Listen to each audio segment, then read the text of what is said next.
Ladies and gentlemen, filmmakers and moviegoers alike, welcome to this week's episode of Critically Casual.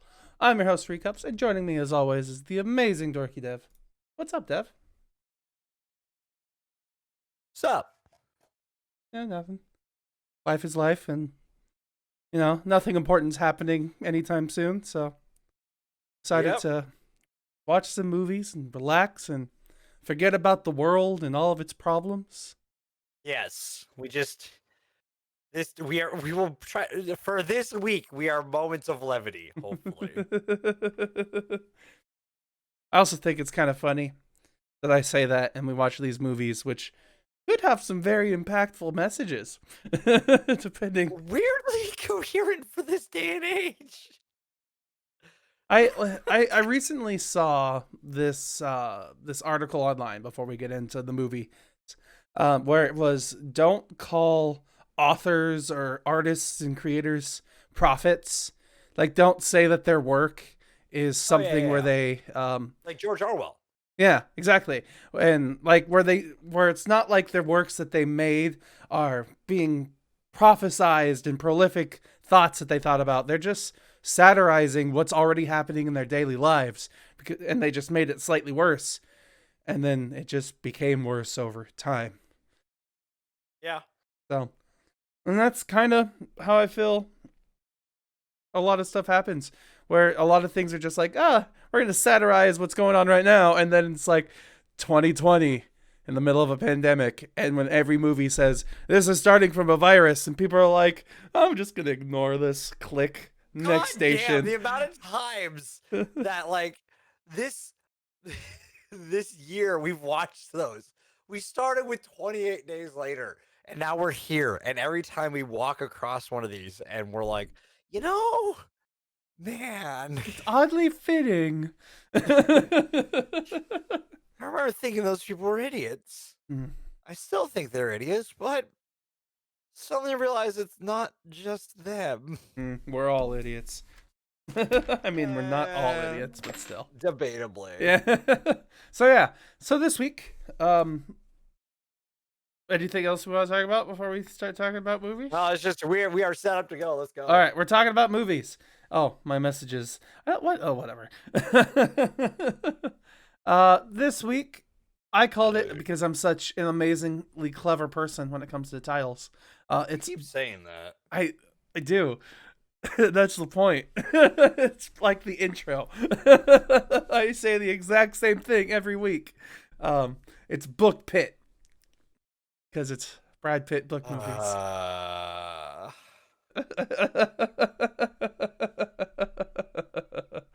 Yeah, that's exactly the response I was hoping for. Because I'm so clever. I'll give you that. Oh, I did want to bring up my Leon cosplay that I randomly did turn out really well. Yeah, I like that. And it made a great thumbnail for today's video. Yeah, no, look at that. Yeah. Well, can't really see it. You can't see it. Yeah. It's hey, let me do you a favor and just pull it up on IMDb Instagram. Let's see. Am I actually logged into Instagram? Can we talk about that for a second? Instagram sucks. You have to be signed in on the browser to like use it half the time. Or else it's like, hey, fucking sign in. Yeah, it's really annoying. But I am signed in. Hooray. Okay. I have to hit the right button. Switching to news with a view. Look at that. You did pretty good on that. Right? I threw that together that day. Nice. I ended up not doing anything on Halloween because I couldn't throw anything together. Fair. But it fit, and then you finished the game, which we've been waiting months on. So yeah, there's that. I think button was it? It was not. Oh well. But all right, enough dilly dallying. It's Book Pit. We're talking about World War Z and then Fight Club. Anything else before we start? No. All right. No. Cool. We're done dilly dallying. Let's start talking about World War Z.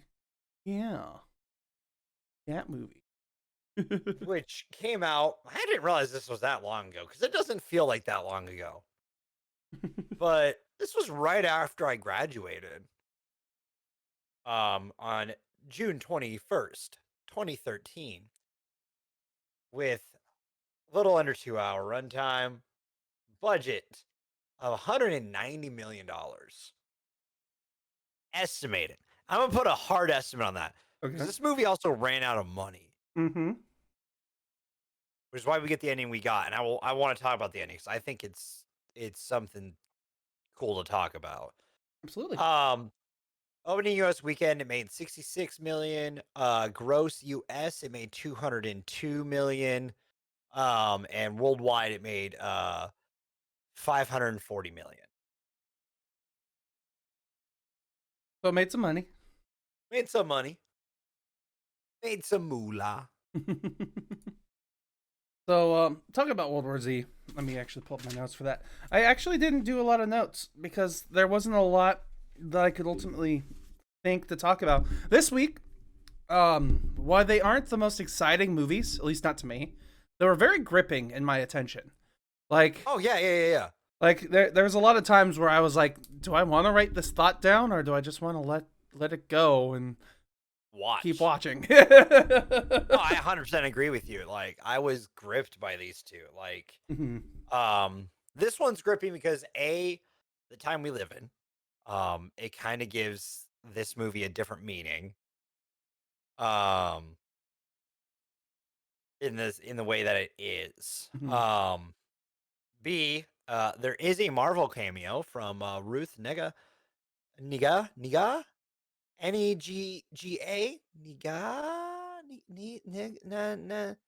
Ni. I don't see the name. Nega? She's Who Doctor Oh, under yeah. Peter Pegaldi. The Who Doctor. Yes. She's in Agents of Shield as oh, I had her name in yesterday after I watched I it. was about to say, I see it right here if you want me to say it. No, All right, I'll wait for it.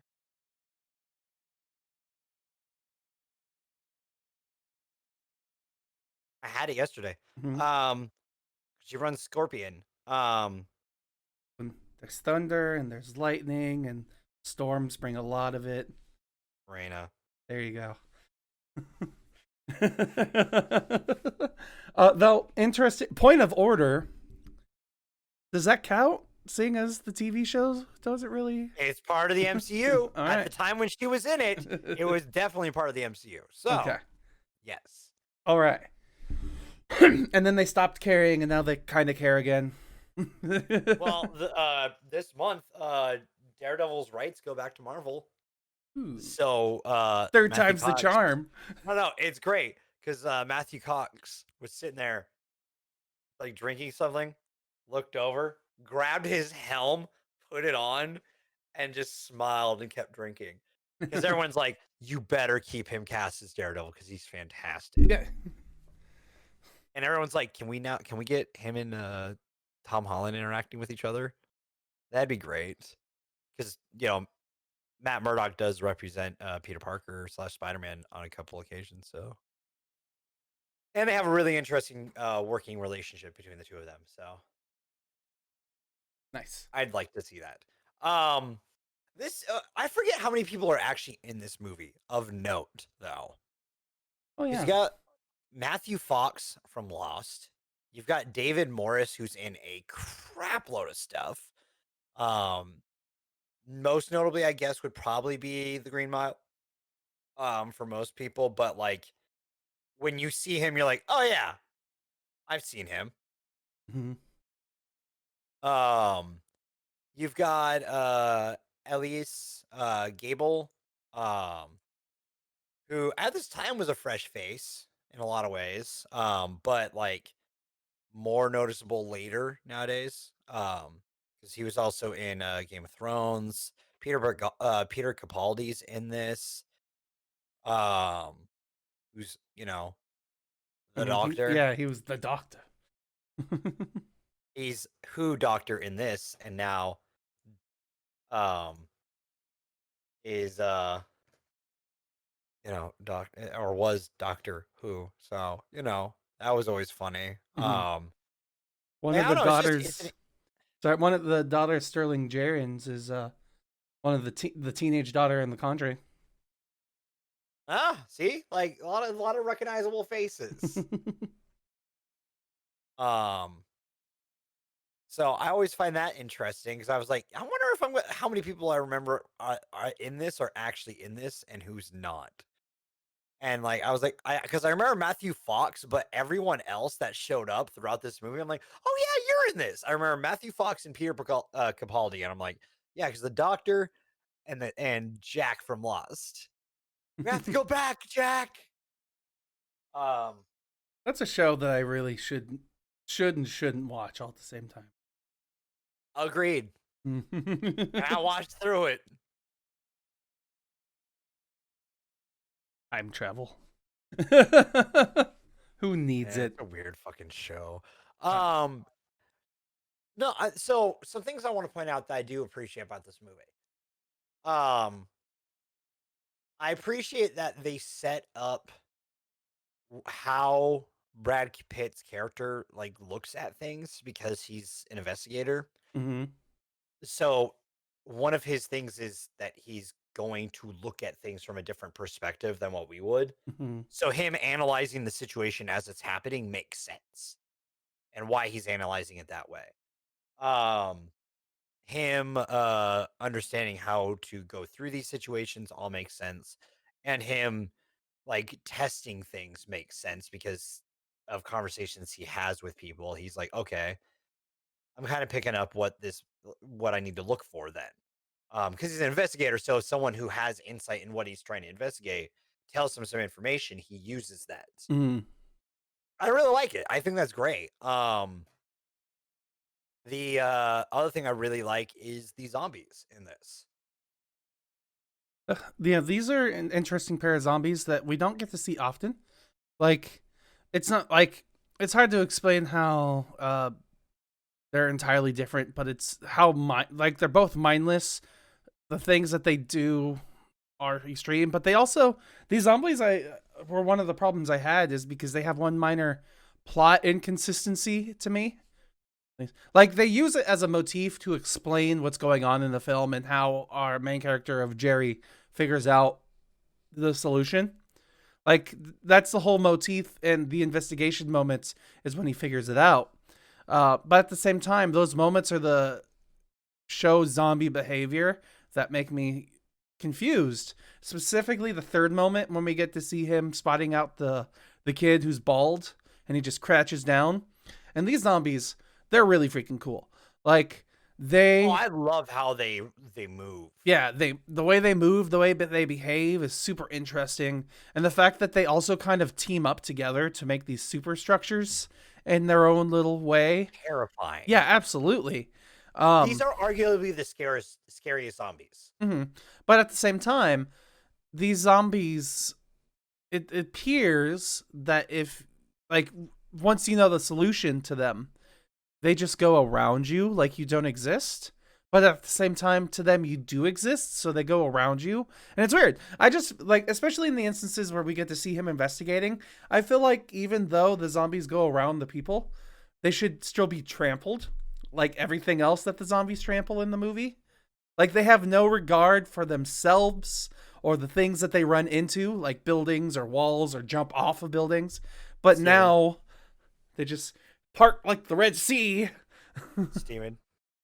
And that's an intentional pun because, they're in Jerusalem at this point in time. Steven. Is it because movie has to movie? Movie has to movie. Yeah, I know. Like, that's the one problem I have with this film is both the motif that they use to show and not tell points out the one flaw with the zombies that I have, where it's just showing us that they're inconsistent in their behavior. Well, I want to consider inconsistent because they do that every time. Like they just completely, like they avoid for the most part people who, like, Except for when they're in the Who facility when he becomes kind of like invisible to them. well, he wasn't invisible. That one knew it was there, but he just doesn't care. He has no reason. It's not in the genetic makeup, you Mm-hmm. know. It just, Oops, yeah. sorry. I hear you. I just that's the one thing about these zombies that I don't like. Otherwise, I really enjoy them, especially too how like quickly they do their transfer and the way they look as well. Like this movie does as well, like a kind of gradual progression of zombies as well, where the first time we see them, they're just normal people, but later on in the movie where we see them, it's only been a couple days, but they're still changing. They're grayer than what they used to be. They're a lot uglier. Like, Well, they're also burning off so much. mhm. Like that's the other thing you have to look at with these guys. Like, They're running all the time.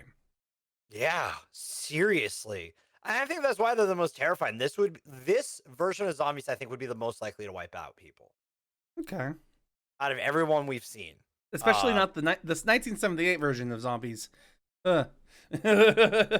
Well, even then, like all of the other zombies we've seen from every other version of zombie movie we've watched, and we've watched a good handful. Mhm.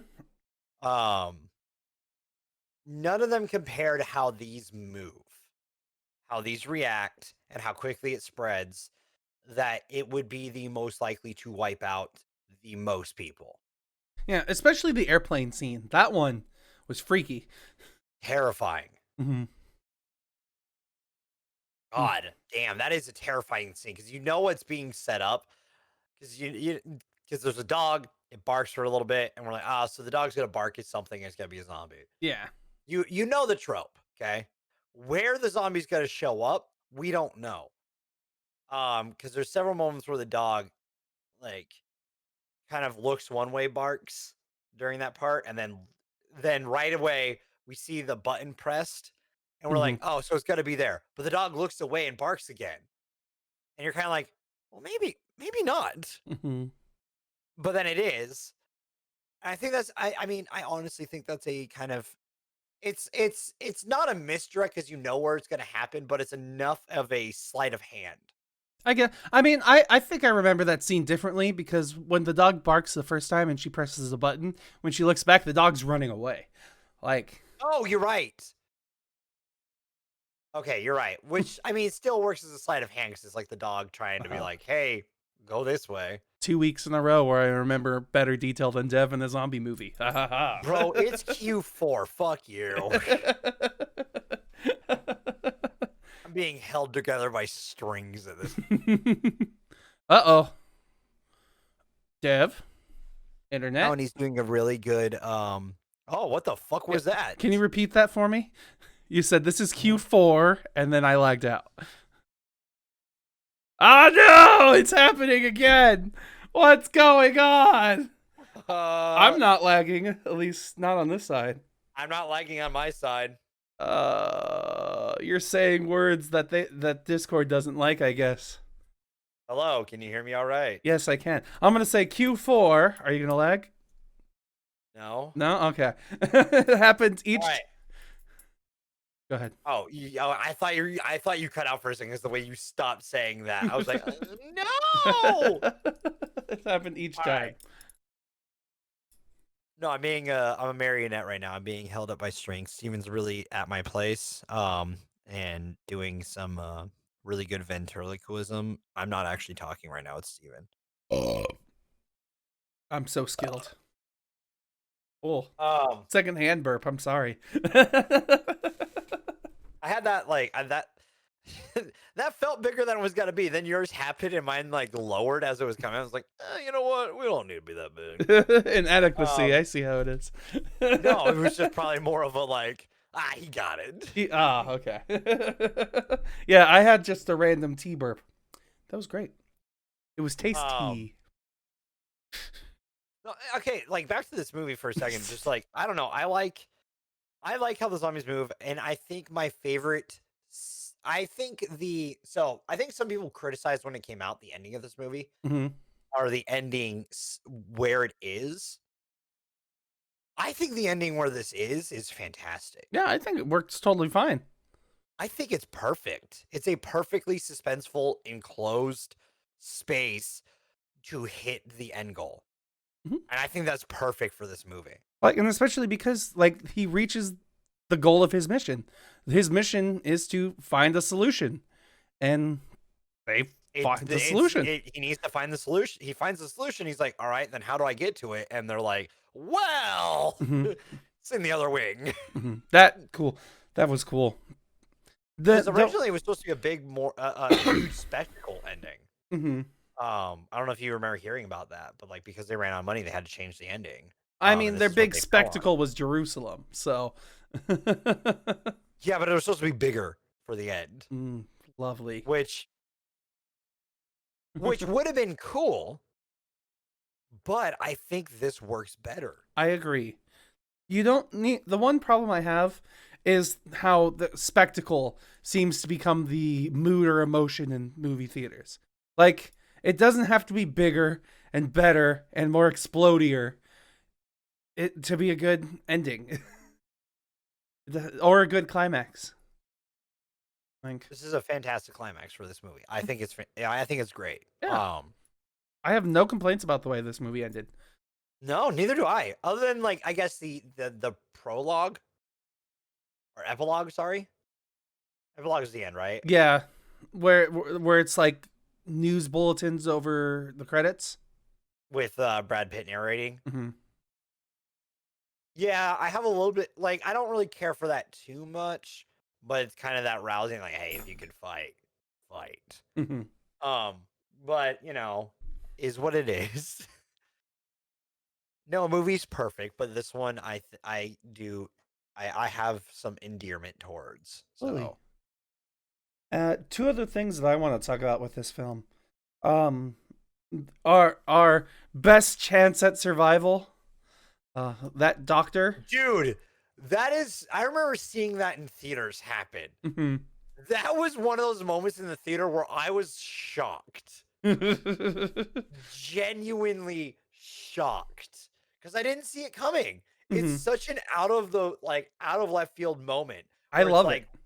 Oh, I love it too. It's fucking awesome because it's ballsy. Especially because the whole start of this is like, keep him alive. He's our best chance, and then they just immediately like, nope, we're done with that. This is next. We're moving on. Dude, I remember that happening in the theater because I went with my brother and our friend who. We were the three that would wake up Monday mornings, have a red Rockstar, and watch Walking Dead on Amazon Prime. All right. Because my dad would let us buy the season, the new season on Amazon Prime. So we would be watching that. So we went to see this in 2013 because we were still on our Walking Dead kick. And I remember we were all sitting there and it happened, and we were like, "Holy shit! What the fuck?" You just what? Just killed? None of us saw it coming, and it's perfect. It's so so yeah, I love that moment, especially because of how silly it is. Like it's not even silly. It's just so unexpectedly beautiful. It really is. And the balls to do that. Like be like, yeah, this guy's gonna be the key. Nope. Yeah, bro. So yeah, there was that.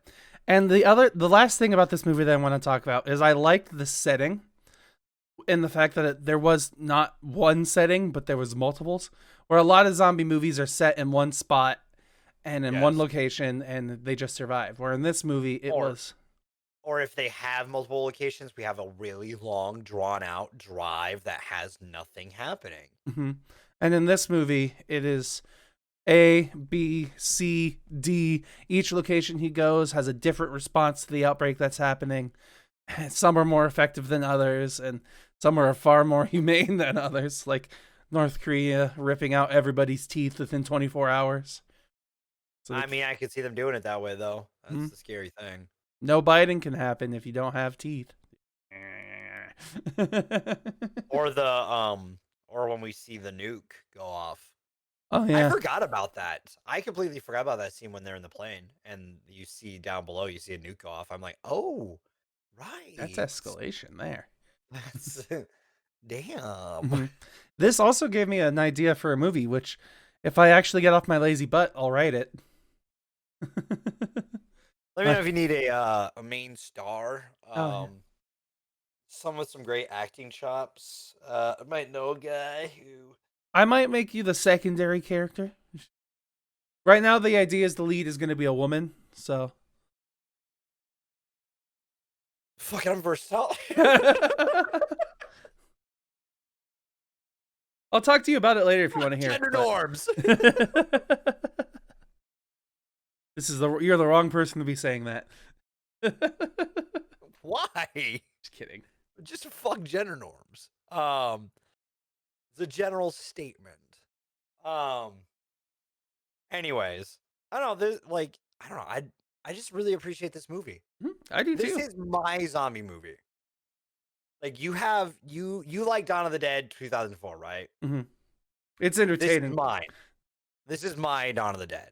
Mm-hmm. Like for zombie movies. I can give you that. It came out when I was on my zombie kick, watching Walking Dead every chance I got.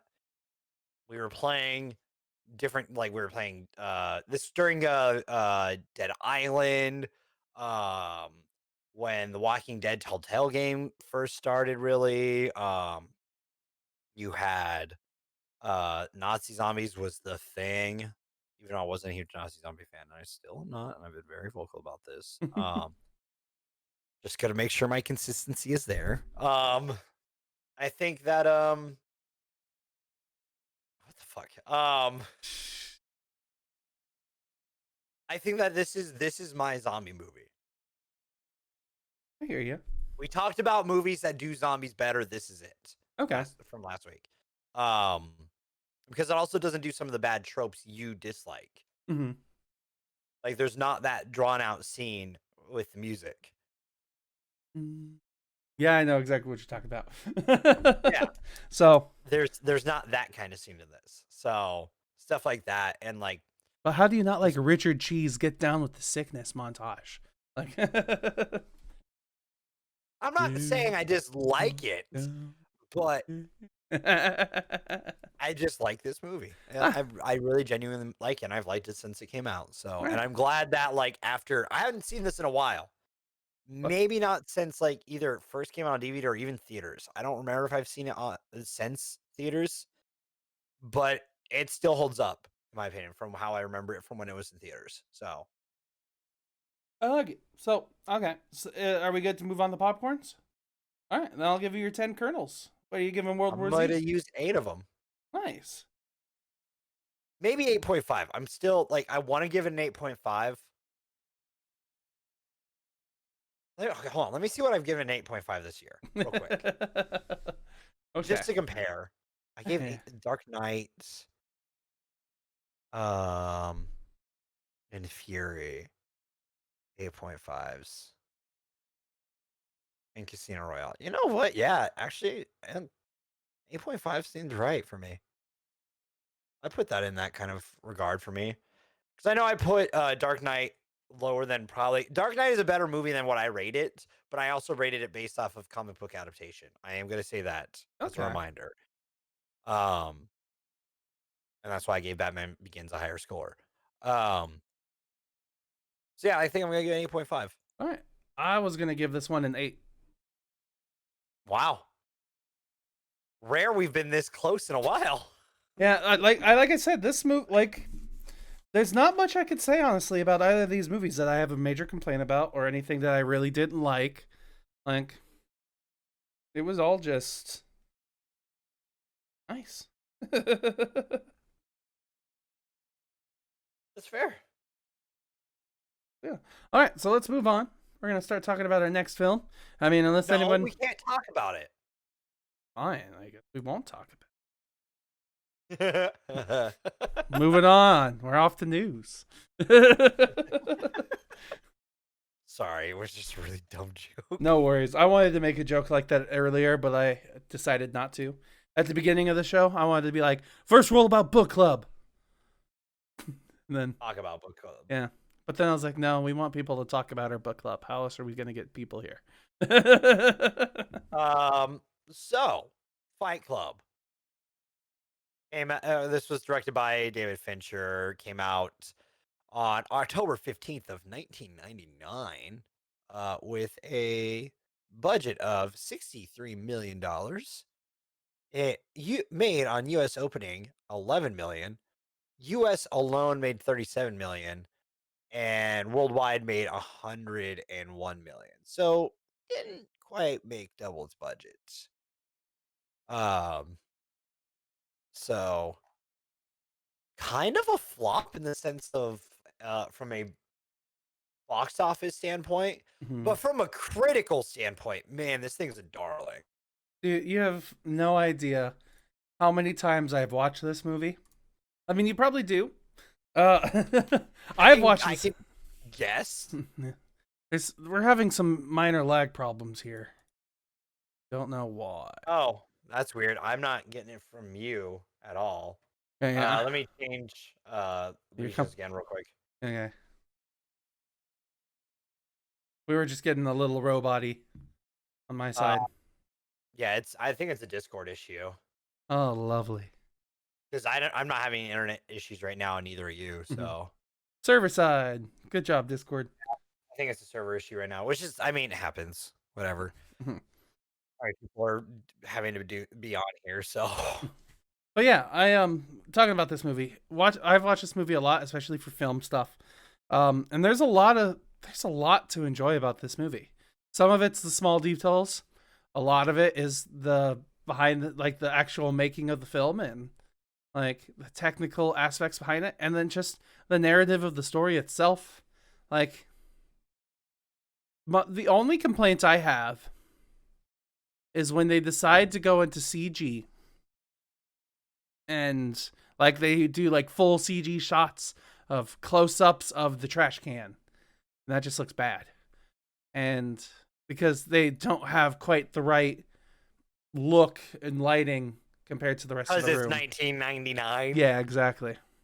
That's the only thing in this movie that I do not like. Otherwise, this is one heck of a movie. And like I tried to think about this in the way of not knowing what goes on. Like I tried to think about it like this was my first watch, which is impossible. After you've seen this movie for the first time, Yeah, we don't even hear about it. Mhm. The twists. Yeah, it's just really hard not to like think about it while you're watching this movie. But even when you think about it, it's amazing. Like this movie has so much. Like you can watch it your first time and be surprised by what they do with the story, and then you can watch it the second or third or sixth time maybe, and appreciate it for their setup and their storytelling and everything that they do, man. Yeah, no, this movie's fantastic. Our Marvel cameo, real quick. Can you guess who it is? A Marvel cameo? Is it Meatloaf? No.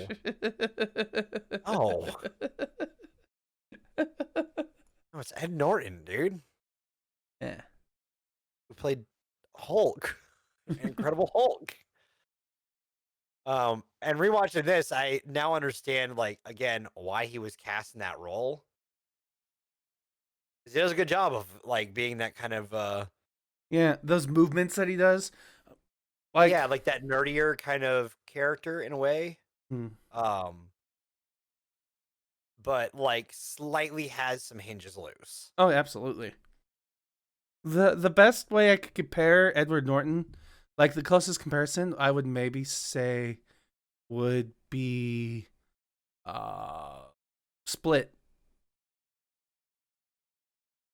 Like his character in the Split and Edward Norton, or not Edward Norton's character in Split, but the main character in Split and Edward Norton's character here,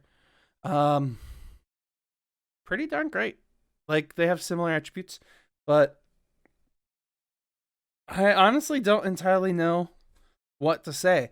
Like there's so many things I love, including the fact that our main character, Edward Norton, isn't even really named in this movie at all. We never learn his real name. He's just called the narrator. Yeah.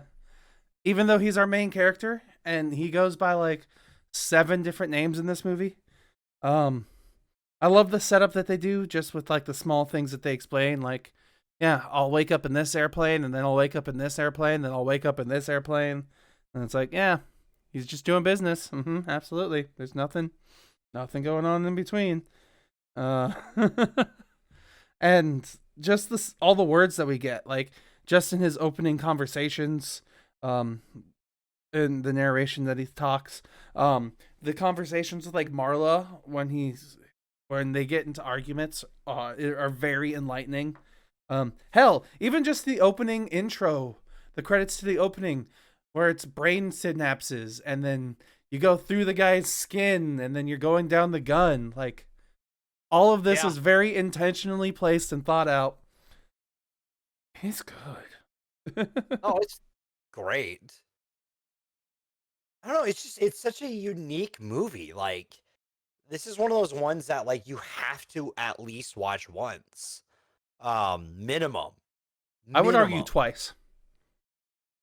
I would argue twice too, but just to get it out the door once, because if you watch it that one time, you're gonna watch it a second time. Mm-hmm. I'm just insinuating that you need to watch it the one time because you're gonna watch it a second time. Um, because you know what you're trying to pick up on what's happening and stuff like that, and you see through the cracks, and you're like, oh, okay, I see what's going on. Mm-hmm. And it's good.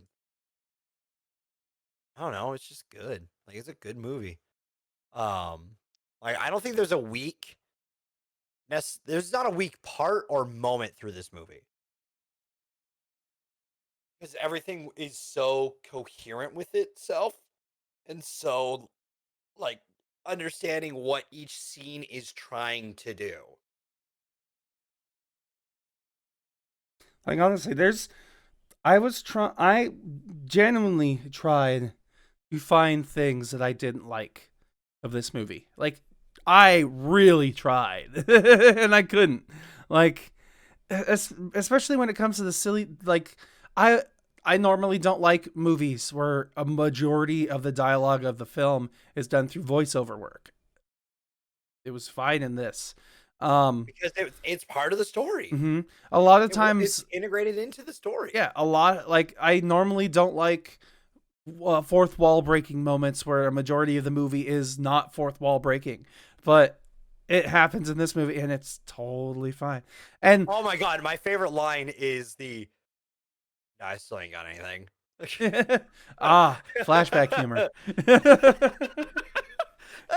I forgot about that, and this rewatch that happened. I'm like, oh, that's Yeah, it's fantastic. so clever. It's so good. That is such a good line.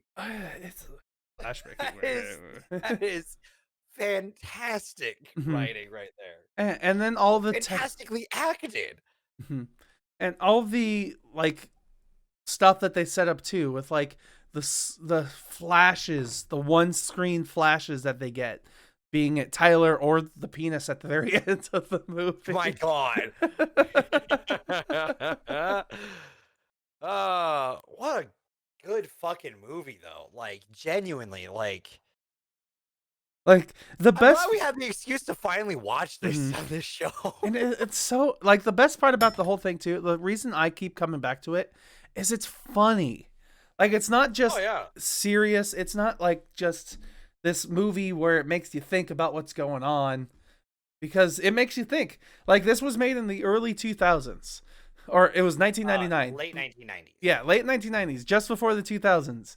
And they're still talking about things like economic collapse and like what would happen to the world if we were all on the same level as one another. Capitalist machine. Mm-hmm. Um, also covers a shit ton about, like, in a really bizarre way, but it tackles the issue of toxic masculinity a lot Absolutely, it too, does. which it hits way different now than I think even it did then. Just because that's something that's talked about more now. Um, and like you can look at this movie and be like, this movie can explain a lot of that. Mm-hmm. Like, I was watching this with my stepmother today, and she was talking about random things like Fight Club and how it could have, and how you could honestly talk about a lot of the homosexual undertones in the film. And like, Just where you can go from the things that they do too. Like, There are so many topics you can cover in this movie alone. You can take this movie with one route in mind and follow it all the way through mhm. and go scene by scene why this works. And then once you create that map, intersect those lines, and you've got what this movie is, and none of those lines feel like they're tripping the other up. And then you have your own Always Sunny in Philadelphia meme. Yeah, pretty much, dude. Like every time a scene covers multiple things, you could just take that string and go whoop, whoop, whoop, whoop, whoop, whoop, and then do the same thing. Like in order of events of what covers that. Like toxic relationships are covered in this. Um s- Toxic self like reflection, Mhm. um, or self-identification. Like there's so many goddamn like underlining tones to this movie that just build off of each other because they're all covering similar things, but they're not the same thing. But because they wrap together so well, it's just nuts. I don't know. This movie's good. Mhm. Fucking watch it. I actually took a lot of inspiration from this movie in college. Just the word makes me stumble because the fears it brings up. Because I remember there was an assignment where I had to work with a partner, and we were supposed to pitch a movie idea, and her whole thing was talking about like inclusion for the LGBT community and like making sure that she had a lead female role and all of these other things, and she wanted to make it like a horror film, and I'm like, okay, let's think about this, really think about this, and figure out what we want to do. And after a lot of talk, and I was like, you've seen Fight Club, right? And she's like, I've seen Fight Club. And then we based the whole premise of our little pitched idea around Fight Club, and like it worked. We got an A, and we were the only ones in the assignment who got an A. So it was great. Um, and I have a lot of connection to this movie just because I watched it so many times, at least once a year in college. Like, and this was before I was a film major too. I watched it at least once a year because it's just a good movie. Good movie. So, one last thing I want to talk about: music. I loved the music choice in this movie. Be it the moments where it's like, honestly, I can't even just describe individual moments. Just It's almost always fitting. mhm. It's almost always its own character. Like, Yeah, that's a good way of putting it. It's the music is its own character. so yeah, that's what I got on Fight Club. You got anything else you want to talk about, my dude? I mean, that's not spoilery, but That's what I'd like, say. man, Spoiler, non-spoiler wise. We're good on non-spoilers? I think we're good on non-spoilers because the rest we're gonna talk about is all spoiler. True. So hit me with my popcorn kernels. All right, toss me your popcorn kernels. Thank you. Thank you. I am in a hard spot. Steven, just give what your gut reaction is. I know you want to say it. Just say it. You and I don't. I know what you want to say. I'm going to say a 9. You bitch.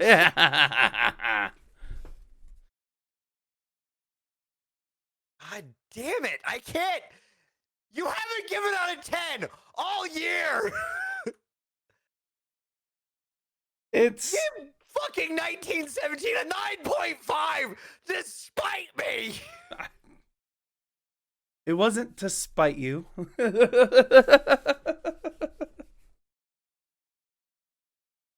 See, I almost gave it an 8.5, if I'm being honest. And I had to think with myself. I'm like, I'm being too much of a critic if I just give it an 8.5 overall. What was that? Sorry. It's 9.5 overall. Oh, you're giving it a 10. Good to know. Do we give it a bonus kids point? I'm just kidding. The only time you've ever given out a 10. It seems like it now. No, I've given a 10 to Into the Spider-Verse without the kids point. That is true. Okay, I couldn't remember if we discussed that had a kid point. It Didn't did. matter because that was a 10 Yeah. out of 10 overall unanimously. That is, I honestly like that is probably the perfect movie for me. I think that's my favorite movie of all time, maybe. Um, just because it's just like the more like I see people like dissect that movie for like one scene, like on Twitter, where I go through a thread and they dissect what it means for the rest of the movie and why it was so impactful. Like the more I appreciate that movie exponentially. Like it's just such a good fucking movie. Um, I don't know. Yeah. Yeah. I blame the year. I'm grumpy, and it's tempering all of my reviews. You gave Fellowship a 9.5 as well. How many tens have I given out? 1, 4 2, or 5, 3, I think. 4, 5, 6, 7. This is number 8. Yeah, this is number 8. Okay. Well, one of those was a kids movie, so which that kids movie would have been a 9. So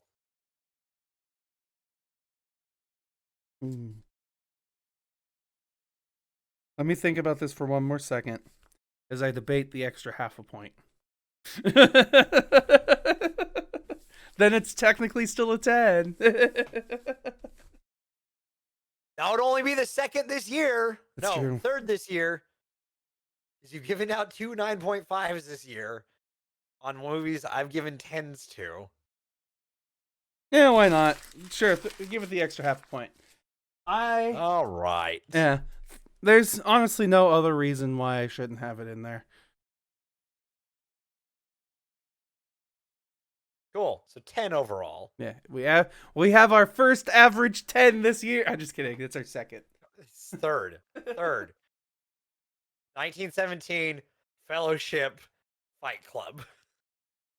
What a weird list of movies to be our 3 best movies of the year that we watched so far. We have an eclectic It's all taste. downhill from here, Steven. What do you mean? Next week's not the worst week we'll see, I don't think. Or is that in 2 weeks? That's next week. Okay. So let's move on. We're talking spoilers. Man, the moment that the ding happens, the light bulb. Oh, with the gun change? Or No. oh, when he figures things out. Yeah. So good. So good. Yeah. Like I genuinely like his whole like I'm going to go from this place to this place to this place. And the like I had this debate with myself at one point in the film where I was like his dialogue was literally like, I feel like I'm one step behind him, always experiencing a bit of deja vu, chasing an invisible man. And I'm like, is this too heavy-handed? Like, but then if you realize you've never seen it before, it's like, no, it's not too heavy-handed, because then when the reveal happens, you're like, oh, and even after seeing it multiple times, I can't be like, no, they're not being too heavy-handed with this reveal. No, they're not. Because it's just me who's thinking, oh, I know the answer. And they're just because you know the answer. It's perfectly seeding this. It's leaving a perfect breadcrumb every time that those happens. Like anytime that Helen Bonham Carter is in the scenes with her and narrator. After she was just with Tyler. They're perfect. Yeah. They set it up so well. Her lines are the main reason why you get the cues that you get. Like, yeah. Especially, like, there's one moment where he says Tyler and Marla are never in the same room together, at least from his perspective. And she's, like, talking about their relationship. It's like, what is this? What is us? And, like, she's like, I don't know. In the mornings, you're a dick. And at nights, you are, like, the best sex lover I've ever had. Like, he is a completely different person. And she has dialogue that's talking about how he has two personalities, basically, the whole time. Yeah, and if you're not looking for it, you're not going to catch it until the reveal. And the real reveal happens, and you're like, oh, shit. shit. And then when we get further into it, like at the actual climax of the movie, when we have Tyler and narrator getting down with it, and he's like, you don't actually have the gun in your hand because you're not real. Because I have the gun, and he actually looks at the gun that's now in his hand, and Tyler's like, it means nothing. Result's still the same. And then he does this, and he's like, so?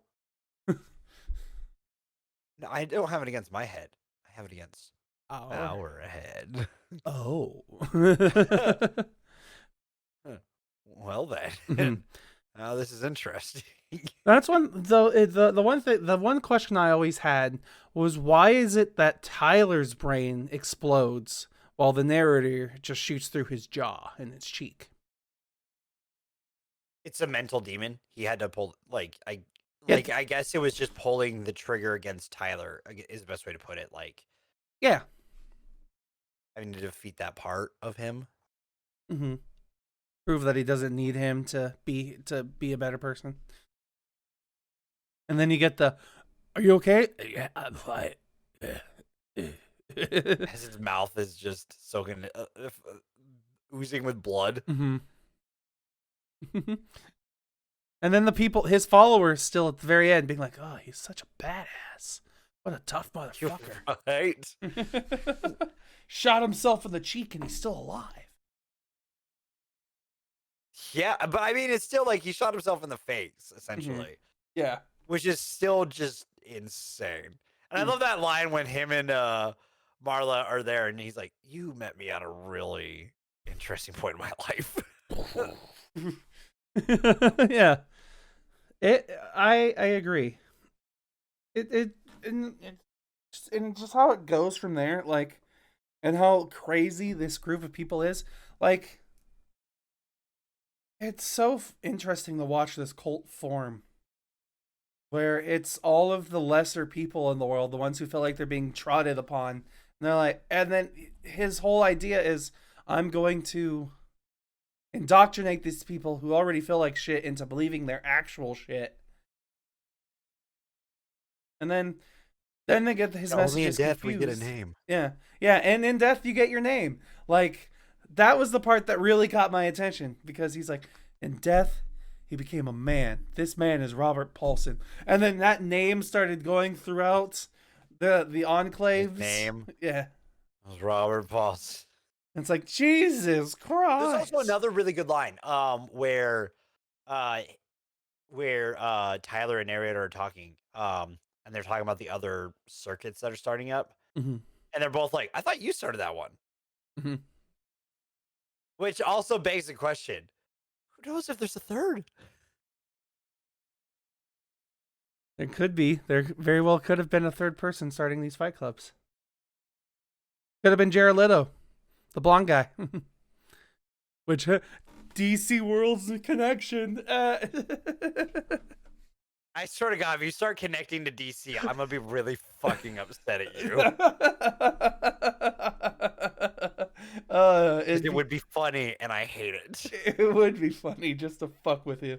I might have to think about that as a reoccurring gag. No.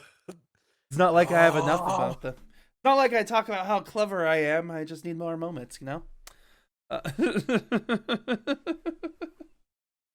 Let's see. Other things in this movie I like talking about. I genuinely like some of the gross moments. Like the whole fat soap thing. And they like drop a whole fucking bag off the gate. And it's like,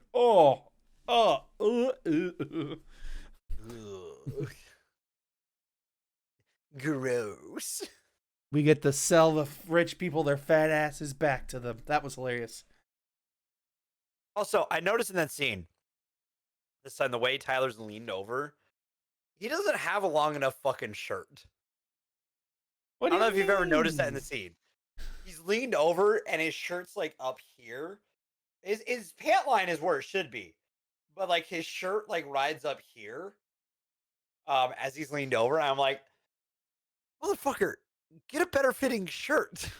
He's just all upper body strength, and that tightens up the shirt. I'm just kidding.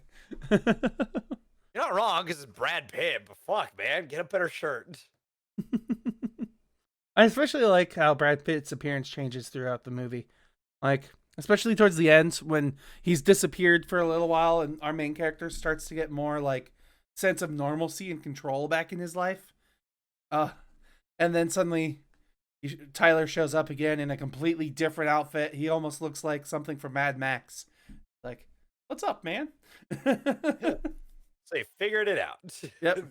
I told you not to talk to her about me.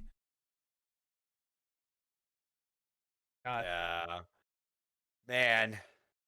What a good fucking movie. It really.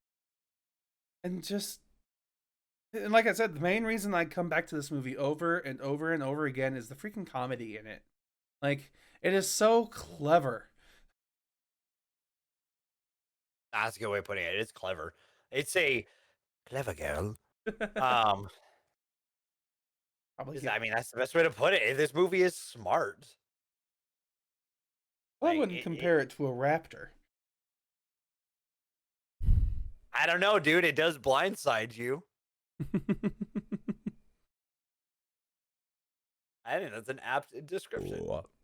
I don't know, dude. It's just there's so much to appreciate about it.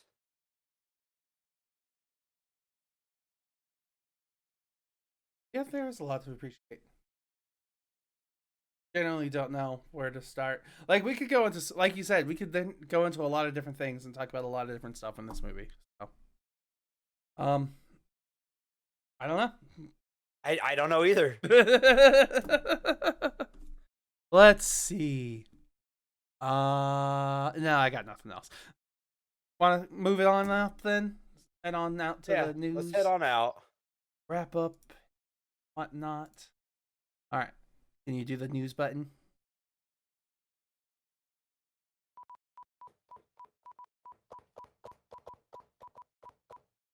Perfect. How much of the banging against the desk came through? I heard it. I'm not sure if they heard it too well though. Because it would have been every in between the beeps, because you can't hear it during the beeps. Mm-hmm. Your camera shook a lot. There's a lot of that. I was going at it. It was like Dead by Daylight. Yeah, you're Dead by Daylight clicking. That never ends. Dude, I hear that in my nightmares. Vibration I get through the fucking webcam, dude. It's just. You don't have to add a ton of effects to it, because I practically do it myself. I don't add effects to it.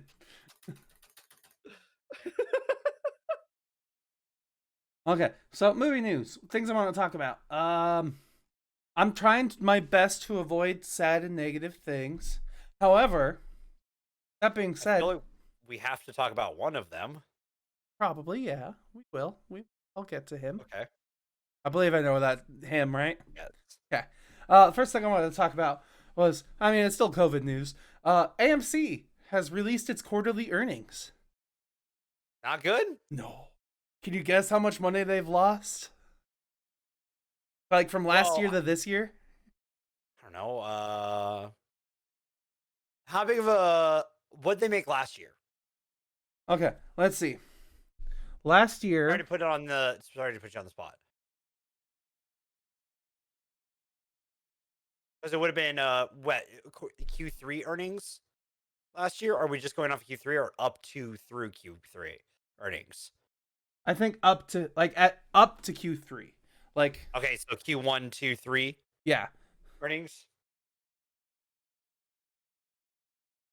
But there's a bunch of numbers here, but it doesn't say how much they made. It says here that as of right now, AMC Theaters quarterly earnings losses Million? Losses top at $900 million. I was pretty fucking close. Yeah, it says the world's largest exhibitor suffering. Yeah, the world's largest exhibitor suffered a brutal 90.9 drop in revenues during the most recent earnings period, with sales clocking in at 195.5 million. Losses hit 905.8 million at 8.4 cents a share. In the prior year's quarter, at a time when cinemas were open around the globe and the world-altering pandemics were largely the stuff of Hollywood thrillers, AMC logged revenues of 1.3 billion on a net loss of 54.8 million per year. Like, yeah, cinemas have been on the downturn for a while. Mm-hmm. It's scary to think about, but this may be the killer. Like, the more, like, in a sense that, like, or in the minimum, things need to change with cinemas. Mm-hmm. They really do. Because it's just the problem is now the cinemas are considered the middleman at this point, and Yeah. companies are trying to cut out the middleman. So, and that's the worst part is cinemas are the best place where you can get the best quality of movie if you're not, a private owner of your own cinema. Well, and the thing is, they cultivate everyone Mm-hmm. to them. The thing about that is, if a studio owns their distribution, they're not going to allow other people's movies to be there. So depending on where you are, you may only get one studio's movies, Mm-hmm. which will really fuck us up. That would be a little problematic. 'Cause I would have to drive to Seattle every weekend, depending on what movie, or Ellensburg, or all the way to fucking Spokane. And that's not Depending on really what worth theater I it. need to go to. That's like a 3-hour drive in each direction. Yeah, It's not unless worth it's it. Ellensburg, that's like an hour. Okay. Still not really worth it to watch a movie. No. Yeah. Unless I'm going on a date in Ellensburg, I'm not going to Ellensburg. And it's not just in the US where the problem too, because the next article I have here from Variety, the first one was also from Variety. This one says the UK exhibitors body is calling for the government to spend more funding on English cinemas, because English cinemas are having problems staying open. I'm not surprised. Who wants to go to the theater right now? Some people do. I mean, I would love to, but I'm not gonna. Well, I guess the thing is, a lot of us want to go, but how many people are actually gonna go during this? How many people who were going to those movies? Because the movies that the mass audience of people who would probably be going that are releasing aren't releasing right now in theaters. We're not getting our big blockbusters right now, which would be the reason people would go to the theater. You and I would have gone and go see New Mutants, right? Oh, probably. Not everyone was going to go see New Mutants. That movie was fucked from the get-go in the sense of getting a good audience turnout. We were going to go. People who do reviews were going to go. People who liked the X-Men movies were going to go. But not fucking Joe, who's only out here to see the next time Iron Man flies across the screen. Or to see Vin Diesel have his car jump a giant mountain gap by hooking to a chain. And not destroying his car or the chain or the mountain. We don't know about the mountain yet. We've only seen part of it. Add insult to injury. We're running away. Let's destroy this mountain and run away from the people and the avalanche. Let's go. Listen, man, anything can happen. It's Fast and Furious, bro. It is. But like the movies that people would have gone to go see, like, yeah, like people go see Tenet, but those are the people who really like Nolan films. Mm-hmm. And Tenet is already like Tenet's already starting to come back to theaters. Like they've taken it out of theaters and they're like, no, put it back in. We have nothing else to throw in. So I've seen like San Francisco theaters being like, coming back to the big screen, big movies on the big screen, Tenet. And I was like, this is the only movie that's released that's even big enough theater wise. And even then, I don't think like even in normal times that was going to have a lower audience turnout than other films. Absolutely. So put us into this scenario where like the people who odds are would be going. So this is going to sound a little cynical, but the people who would be going to Tenet normally might lean a little bit more left. At least in the United States. What? So they might be the people who are taking more precautions and not necessarily going to those theaters unless it's a safe 100% safe screening that they're going to where everyone was tested and stuff like Mhm. that. Like where it's a group of critics who went, stuff like that. Because critics had to go to this movie to review it. Or they got a screening thing, but like I doubt Nolan would have allowed that because he's the person who's like, hey, you have to see my movie in a theater because the way he designs his films. Mhm. I don't know. I just cinema's gonna change after this, and I'm worried that it's gonna be for the worst. I really do hope for the best. Um, because like I do hope for like more dollar movie nights, stuff like that. I really hope that like prices for tickets go down. Because I mean that's been a thing that everyone's been getting hit hard when you go to the theater. Like it's $14 for just your tickets, And the worst depending part on when is you that go. $14 doesn't even go to the movie theater. It goes to licensing the movie to be able to be seen. Most of the profit from movie theaters comes from the concession stand. Which is why anytime I go to the VIP, dude, I'm buying a drink and I'm getting some tacos. Because I mean, I'm paying for because like VIP theater they make some profit off of Mhm. the ticket itself as well.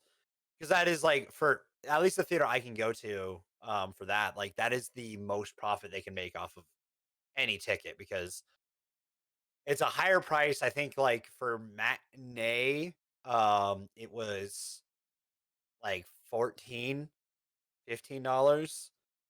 Um, it's somewhere around there. Like the tickets, just because you're going to the adults only Mhm. section. Plus your beverage, plus if you're getting food, and I usually would get food because man, having tacos in a chair that has a little like tray thing that leans back and you can watch a movie, dude. It's an experience. It's awesome. I fucking love it. Um, I love VIP theaters. Also, like just the Vegas theaters that I used to go to because they were all like that. It's just like, yes, recline. I don't know. Theaters need to update. Anyways, in some fields, not all, but some. It's just that it's scary to think that they might go away because I don't want to be able to only watch movies online because then I don't get another Endgame moment in my life. Mhm. I talked about it last week, but like that is one of the best theater experiences I've ever had for anything. That's one of the best human interactions I've ever had. It's up there like with when everyone was playing Pokemon Go for me. That Because was it a was lot of a fun. because it's a cultural moment where everyone got it. Mhm. Everyone was there. And whether you've been involved in the franchise from the beginning or if you just jumped on to like see if this movie like what the hype about this movie was, you were there. Same thing was Pokemon Go. Like that is an experience like during that month of Pokemon Go where people were making events and like you were going to like I don't know if you visited Kingman during that, but it was insane. Everyone was downtown. There was events at Locomotive Park like Wow. weekly and people would go. It was insanity and it was awesome because you would meet people that like or run into people you hadn't seen in like months or years and you'd be like, "Holy shit, I haven't seen you in forever." Mhm. And all that and it was just insane.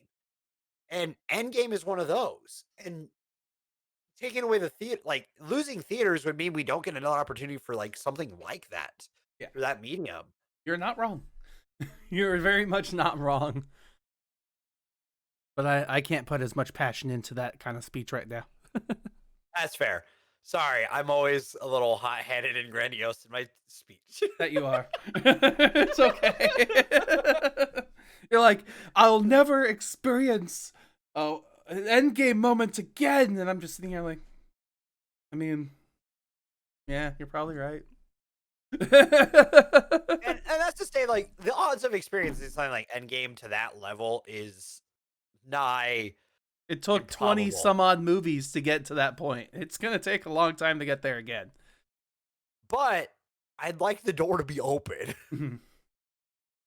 I don't know. It's just. But let's move on. It's like with Tim. It's like Tim. My last analogy is like when Tim got his first win, because the internet was invested in that. I wasn't, but yeah, I hear you. Tim got his first win. Where were you when Tim got his first Fall Guys win? Yeah. I was nowhere near.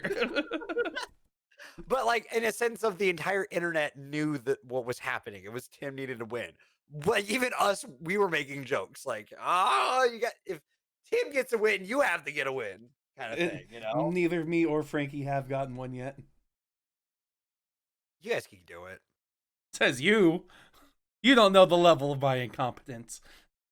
I do. I pay for it. Sometimes, yes. Sometimes, fuck you. You regularly monthly, fucker. Okay, I'm gonna move on. The next two topics are not quite the best either. So I'm gonna combine two stories into one here. There's talks with John Boyega meeting with Disney execs for quote unquote honest discussion about how Star Wars was sidelining plots for people of color characters, like John Boyega not having his storyline told, and having that character as well. Storyline. Exactly. That's the problem. Yeah, and additionally, with how they treated Lando and his daughter, maybe daughter. We don't know if you've only seen the movies.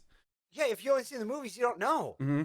So, and at the same time, there's discussions with Ray Fisher, the actor who played Cyborg in the DC universe, and talking about all the different things that happened behind the scenes when Zack Snyder dropped out and when Joss Whedon took over.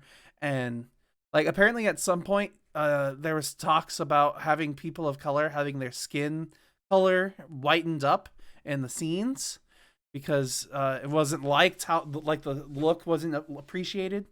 And well, I mean, they cut Iris entirely from the movie, who in this version was played by a woman of color. She was cut entirely. The Flash's love interest and beloved character from the comics was cut entirely. Yeah.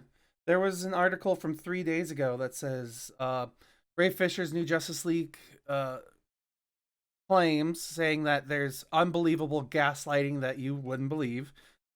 Claims that blatant racist conversations have been held by the studio's top brass, which WB has, of course, denied. That was an article from Vanity Fair.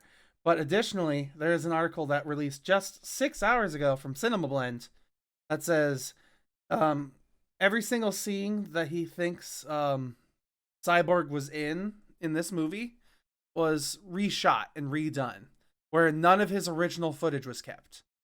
And he's like, I'm not surprised. Yeah. And he's like, what? And he's trying to, he wants to know why. Like, if it was just racism behind the scenes or who knows? Well, it's kind of fishy that, like, one of the characters who are completely cut from the movie, we don't know the extent of Iris's original, like, extent to the movie, right? Because we don't know what that is, and Zach's going to give us the best representation of what he originally planned. And we'll understand a little bit more. But also, like, a ton of what Cyborg was supposed to do in that movie was entirely cut.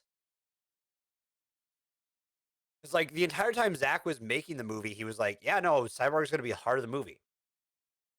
But Cyborg was really important in... And then we got the movie. Well, I mean, like, even thinking about the movie itself, without Cyborg, it would have been impossible for them to fix the problem. But he has no other story. Yeah. Other than the one time he saves his dad. And that's it. I was just recently thinking about the animation version that we saw of DC World, where we get to see Victor Stone, and his I do origin then. like Justice League War, dude. Mm-hmm. It's a good start for all those characters. Really Like is. to introduce each That's other. what they could have done with this, but they did it. This came out. The war came out first. They could have just done it. Yeah. So yeah, there's honest discussions in both the Star Wars universe and in the WBDC world, of people of color not getting the proper screen time that they deserve. So, and it's not going to be changed anytime soon, I don't feel. It'd be nice. It'd be very nice. But there's always going to be something wrong with how somebody's being treated. Sorry, let me rephrase that. At the moment, There's always going to be systemic issues right now. yes. Thank you. Our job is to make sure that we continue to strive towards a world war it isn't. Absolutely. Yeah. Keep that in mind if you ever become a major movie creator. Or if you're voting or anything like that. That's not important or anything. Tomorrow. If you haven't already really voted, what the fuck? All right. Last thing before I start talking about our channel news. We've had some people pass away. Before we talk about the big guy, I want to talk about a guy who I appreciate. His name was Charles Gordon. He passed away a few days ago at the age of 73. Most people don't know him because he was a producer. The reason I know him is because he produced Die Hard. Oh. Mm. He also did a movie that he's more popularly known for called Field of Dreams. That movie came out in 1989, and it was starred by Kevin Costner and James Earl Jones. But yeah, he passed away recently. Another person who passed away recently who I want to pay homage to is Sean Connery. Bond. James Bond. I made a little post about it. Like, there's a ton of movies involving him that, like, The Hunt for Red hugely. October. There's that. You've got The Rock. There's Indiana Jones. Right?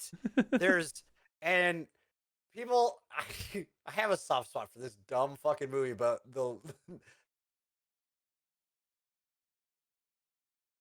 such a mess of a film. Whoa. Hello? This is interesting.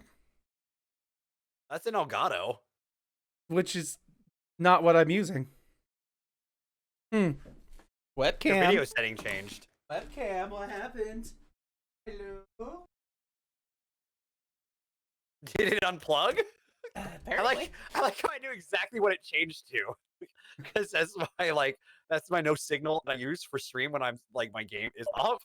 Yeah. That's just the scene we see all the time. Speaking of when your game's not on, I love that you literally made a joke the other day, like, oh, and I'm gonna make sure the game's being captured because that's something I can do, even though I never do that, and I've been streaming for 3 years now. That's funny. I occasionally do that. Occasionally remember to do that. I try to do it before stream, and sometimes I just fucking forget. Yeah, no, Sean Connery is such an icon, such like you say the name, you know who it is. He lived a fucking full ass life though, fucking 90 years old, man. And he has inspired a lot of things and a lot of people. Yes.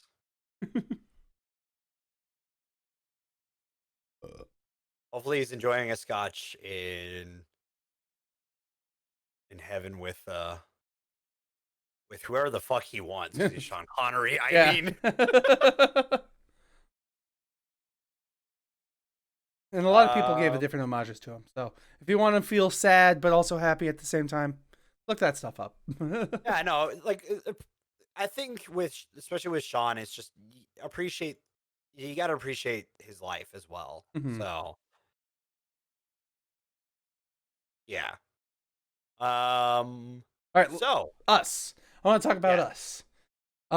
Before I talk about next week's movies, I started uploading all of the Critically Casual over the last 4 months to YouTube. So watch that stuff so it doesn't feel pointless, please. It's taken me over 24 hours now, and I've only uploaded 3 of them, and I have another 11 to go. Did you count today? Yeah. Oh, 12 if I count today, actually. I haven't even counted today's yet. So, yeah. Those are coming up. They're literally just going to be uploaded as my internet can process them. So, don't Fair. expect a big batch upload. It's just going to be one this hour. I have a lot of the I have a lot of the har-hars uploaded, but just not described. If you could do that, that'd be so much easier for me. I'm totally fine with making thumbnails. But if you could like put a description, maybe a title, I would be much happier. All right, awesome. Now, next week's movies. Clearly the week where we're going to get solid 10s all the way across the board. No complaints from anybody about anything, absolutely at all.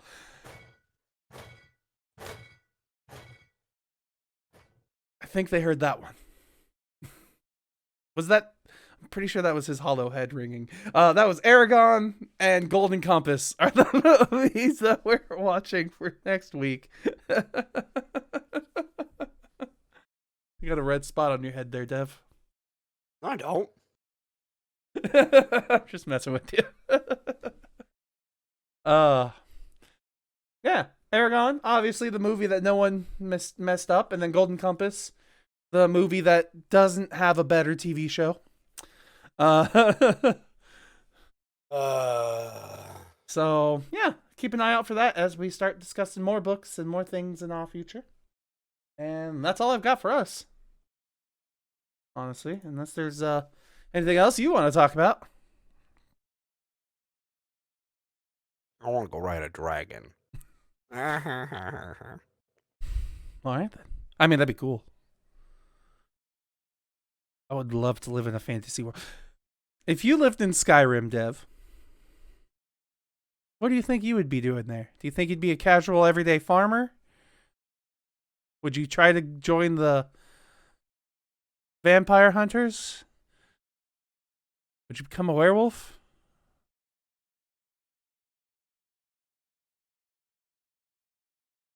I lost him.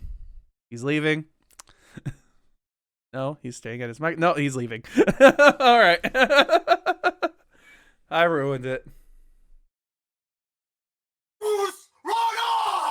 Okay. He wanted to be the Dragonborn, so he can ride dragon. Either way, I'll see you everybody next week. Don't forget to like, follow, subscribe, bells, things, all that fun stuff. And I'll see you guys next time for another Critically Casual. Weird to be